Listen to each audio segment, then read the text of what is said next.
আসসালামু আলাইকুম বন্ধুরা, কেমন আছো? আশা করি আল্লাহর অশেষ নেয়ামতে আপনারা সকলে ভালো আছো। 4000 বছর আগের কথা, বনি ইসরায়েলের একটি জনপদে একজন অত্যন্ত সৎ এবং জ্ঞানী দরবেশ বাস করতেন। ছোটবেলা থেকে তার একজনই বন্ধু ছিল, যে জন্ম থেকে বোবা এবং এক পায়ে অক্ষম। অনেক দিন ধরে তাদের দেখা হয়নি। একদিন দরবেশের খুব ইচ্ছে হলো তিনি বন্ধুর সঙ্গে দেখা করতে যাবেন। পরের দিন তিনি পায়ে হেঁটে বন্ধুর গ্রামের দিকে যাত্রা শুরু করলেন। গ্রামটি ছিল অনেক দূরে এবং মাঝে অনেক ছোট ছোট গ্রামও পড়ছিল। দরবেশ আপন মনে হেঁটে চলছেন।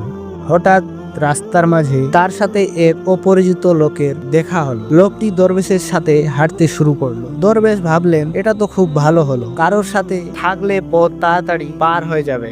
হাঁটতে হাঁটতে দরবেশ লোকটির নাম জিজ্ঞেস করলেন। লোকটি তার নাম বলল কাবিজ। দরবেশের কাছে নামটি কিছুটা অদ্ভুত লাগলো। তিনি ভাবলেন, এ কেমন নাম, কিন্তু তিনি আর বেশি কিছু জিজ্ঞেস করলো না। তারা দুজন একসাথে হাঁটছিলেন। পথে একটি গ্রাম এলে অপরিচিত লোকটি দরবেশকে বলল, আপনি এগিয়ে চলুন, আমাকে এই গ্রামে একজনকে একটি বার্তা দিতে হবে। আমি আপনার সঙ্গে একটু পরে দেখা করছি। দরবেশ বললেন, ঠিক আছে, এবং তিনি এগিয়ে গেলেন। ঠিক তখনই গ্রামে খবর ছড়িয়ে পড়ল যে একটি ষাঁড় এক ব্যক্তিকে মেরে ফেলেছে। লোকটি মারা যাওয়ার কিছুক্ষণ পরেই সেই অপরিচিত লোকটি আবার দরবেশের সঙ্গে এসে যোগ দিল। এরপর তারা হাঁটতে হাঁটতে আরেকটি গ্রামের বাইরে পৌঁছালেন। সেখানে একটি ছোট কাফেলা তৈরি হচ্ছিল। সেখানে থাকার ব্যবস্থাও বেশ ভালো লাগছিল। দরবেশের বন্ধুর গ্রাম তখনও সেখান থেকে অনেক দূরে ছিল এবং সন্ধ্যাও হয়ে যাচ্ছিল। দরবেশ অপরিচিত লোকটিকে বললেন, রাত হচ্ছে, সারাদিন হাঁটাহাঁটি করে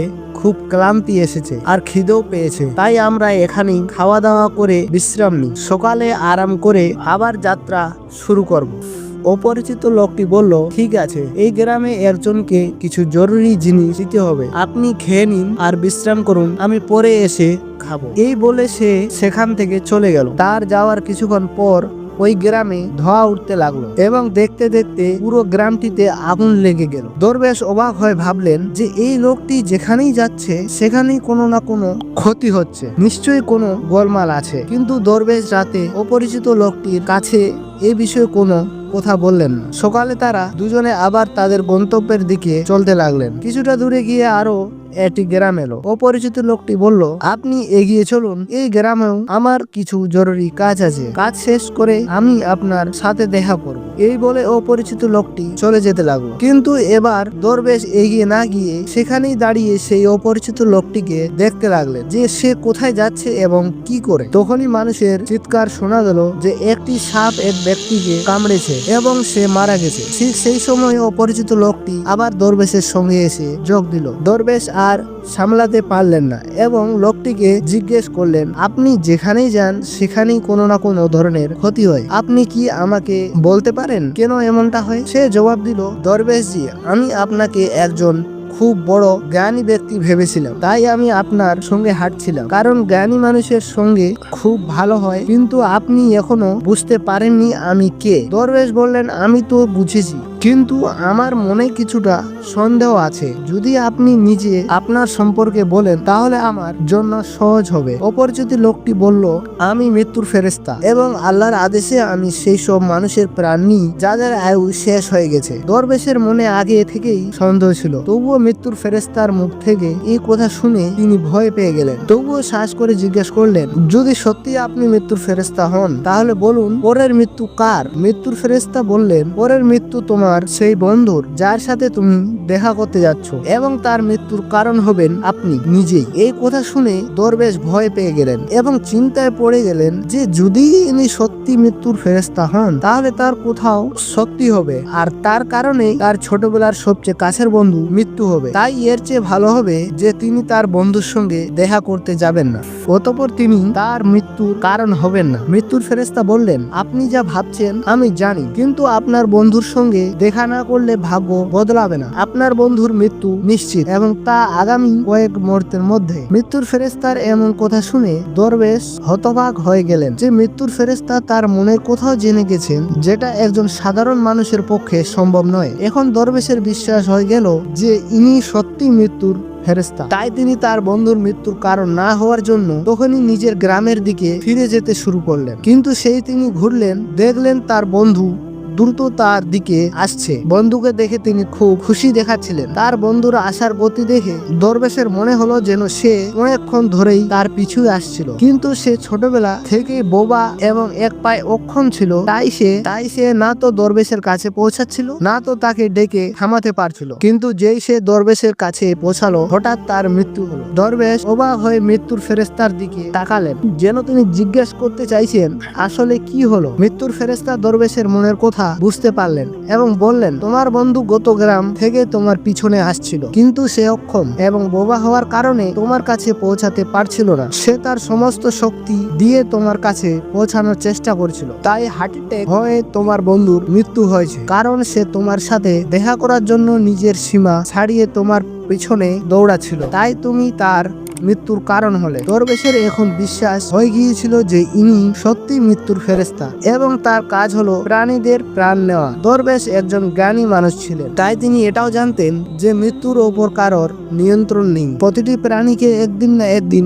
মরতেই হবে, এই ভেবে তিনি নিজেকে সামলে নিলেন। কিন্তু হঠাৎ দরবেশের মনে নিজের মৃত্যুর সম্পর্কে জানার ইচ্ছা জাগলো। তিনি মৃত্যুর ফেরেশতাকে বললেন, যখন আমার বন্ধুর মৃত্যু হওয়ার ছিল তখন আপনি শুরু থেকেই আমার সঙ্গে কেন হাঁটছিলেন? মৃত্যুর ফেরেশতা জবাব দিলেন, আমি তো সবার সঙ্গে হাঁটি এবং সব সময় হাঁটি, কিন্তু মানুষ আমাকে চিনতে পারে না, কারণ মানুষের কাছে তাদের নিজের সমস্যা ছাড়া অন্য কোনো ব্যক্তি, জিনিস বা ঘটনা সম্পর্কে ভাবার বা তাকে দেখার এবং বোঝার সময় থাকে না। দরবেশ বললেন, আপনি কি বলতে পারেন আমার মৃত্যু কখন এবং কিভাবে হবে? মৃত্যুর ফেরেশতা বললেন, যদিও একজন সাধারণ প্রাণীর জন্য এটা জানা উচিত নয়, কারণ যে কেউ তার মৃত্যুর সম্পর্কে জেনে দুঃখই পায়, কিন্তু আপনাকে দেখে একজন জ্ঞানী মানুষ মনে হচ্ছে এবং আপনি আপনার বন্ধুর মৃত্যুকে যত সহজে মেনে নিলেন তা দেখে মনে হয় আপনি নিজের মৃত্যু সম্পর্কে জেনেও দুঃখ পাবেন না। তাহলে শুনুন, আপনার মৃত্যু আজ থেকে ঠিক 6 মাস পর আজকের দিনেই অন্য কোনো দেশে হাসিতে হবে এবং সবচেয়ে অবাক করা বিষয় হবে যে আপনি হাসি মুখে হাসি মেনে নেবেন। এই বলে মৃত্যুর ফেরেশতা সেখান থেকে চলে গেলেন, কারণ এখন তার কাছে দরবেশের সঙ্গে থাকার কোনো কারণ নেই। দরবেশ তার বন্ধুর শেষ কৃতজ্ঞ সম্পন্ন করে নিজের গ্রামে ফিরে এলেন। কিন্তু বন্ধুরা, কোনো ব্যক্তি যতই বড় জ্ঞানী হোক না কেন, নিজের মৃত্যু সম্পর্কে জেনে চিন্তিত তো অবশ্যই হন এবং মৃত্যু থেকে বাঁচতে কিছু না কিছু অবশ্যই করেন। দরবেশও তাই করলেন, কারণ তিনি একজন জ্ঞানী ব্যক্তি ছিলেন। তার পরিচিত তার দেশের খলিফা পর্যন্ত ছিল। দরবেশ ভাবলেন যে খলিফার কাছে তো অনেক জ্ঞানী থাকেন, তারা আমার মৃত্যু সম্পর্কে সমস্যার কোনো না কোনো সমাধান অবশ্যই বের করবেন। এই ভেবে দরবেশ রাজদরবারে গিয়ে হাজির হলেন এবং খলিফাকে তার পুরো গল্প শোনালেন। খলিফা তার উপদেষ্টাদের এই কথাটি জানালেন এবং তাদের পরামর্শ চাইলেন। সবাই মিলে অনেক ভাবনা চিন্তা করে বললেন যে যদি দরবেশের কথা সত্যি হয় তবে তার মৃত্যু 6 মাস পরে হবে, কিন্তু মৃত্যু তখনই হবে যখন তিনি অন্য দেশে যাবেন। যদি তিনি অন্য দেশে না যান তবে মৃত্যু হবে না। উপদেষ্টার এই পরামর্শ খলিফারও ভালো লাগলো। তিনি দরবেশের থাকার ব্যবস্থা মহলেই করে দিলেন এবং খলিফার আদেশ ছাড়া কেউ দরবেশের সঙ্গে দেখা করতে পারত না। কিন্তু দরবেশ নিজের ইচ্ছায় যে কোনো জায়গায় আসতে যেতে পারতেন, যাতে এটা মনে না হয় যে তিনি খলিফার বন্দী। কিন্তু দরবেশ ভয়ে নিজে কোথাও আসতেন না। সময় কেটে গেল এবং দরবেশের মৃত্যু সময় ঘনিয়ে এলো। সেই দিনটিও চলে এলো যেদিন দরবেশের মৃত্যু হওয়ার কথা ছিল। সেই দিন দরবেশ ভয়ে তাড়াতাড়ি ঘুমিয়ে পড়লেন, যাতে রাত তাড়াতাড়ি কেটে যায় আর পরের দিন এসে যায় আর এইভাবে মৃত্যু থেকে বাঁচানো যায়। কিন্তু বন্ধুরা, দরবেশের ঘুমিয়ে হাঁটার রোগ ছিল এবং এই রোগ সম্পর্কে তিনি নিজেও জানতেন না। তাই খলিফা বা কোনো হাকিমকে রোগ সম্পর্কে জানানোর তো প্রশ্নই উঠে না। দরবেশ তার মৃত্যু নিয়ে খুব চিন্তিত ছিলেন এবং ঘুমিয়ে হাঁটার রোগ তখনই আসে যখন ঘুম ঠিক মতো না হয়। রাতে দরবেশ ঘুমিয়ে হাঁটার রোগ শুরু হলো। তিনি উঠলেন এবং মল থেকে বেরিয়ে ঘোড়ার আস্তাব বলে পৌঁছালেন। দরবেশ খলিফার একজন বিশেষ অতিথি ছিলেন, তাই কোনো চৌকিদার তাকে থামালো না এবং কোনো জিজ্ঞাসাবাদও করলো না। ঘোড়ার আস্তাব বলে পৌঁছে তিনি সবচেয়ে দ্রুতগামী ঘোড়ার উপর চড়লেন এবং ঘুমন্ত অবস্থাতেই নিচে দেশ সীমানা পেরিয়ে প্রতিবেশী দেশে চলে গেলেন।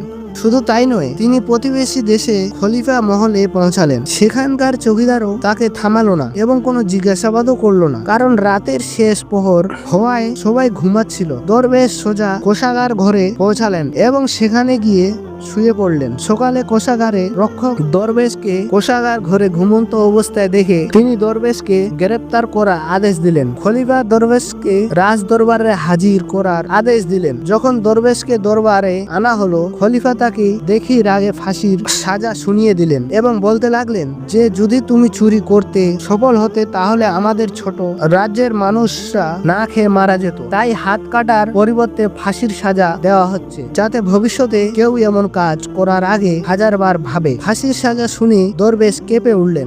তবুও কিছুটা সাহস করে তিনি খলিফাকে বললেন, জনাবে আলী, আমি জানি না যে আমি কিভাবে আপনার মহলে পৌঁছালাম। আমি এটাও জানি না যে আমি কিভাবে আপনার কোষাগারে ঘরে এলাম। আমি কোনো চোর নই, কোনো চৌকিদার আমাকে কেন থামালো না। কিন্তু আমি এতটুকু জানি যে আজ আমার মৃত্যু হওয়ার কথা ছিল এবং এখন হচ্ছে। খলিফার কাছে এই কথাটি কিছুটা অদ্ভুত লাগলো। তিনি জিজ্ঞাসা করলেন, তুমি কিভাবে জানলে যে আজ তোমার মৃত্যু হওয়ার কথা ছিল? তুমি কি বলতে চাইছো? দরবেশ গত 6 মাসের পুরো গল্প শোনালেন এবং বললেন যে হুজুর, আমার বা কোনো সাধারণ মানুষের এত সাহস নেই যে সে খলিফার দরবারে এবং খলিফার উপস্থিতিতে চুরি করতে পারে। খলিফার কাছে দরবেশের কথা কিছুটা সত্যতা দেখা গেল, কিন্তু তিনি ভাবলেন যে হয়তো এটা তিনি নিজের মৃত্যু থেকে বাঁচতে মৃত্যুর ফেরেশতা এবং নিজের মৃত্যুর ভবিষ্যৎবাণীর অজুহাত দেখাচ্ছেন। খলিফা বললেন যে যদি তোমার এই কথা সত্যি হয় এবং আজ তোমার মৃত্যুর দিন হয় যেমনটা মৃত্যুর ফেরেশতা বলেছিল, তাহলে আমি তোমার মৃত্যুর কারণ হব না। কিন্তু যদি এই কথাটা মিথ্যে হয় তাহলে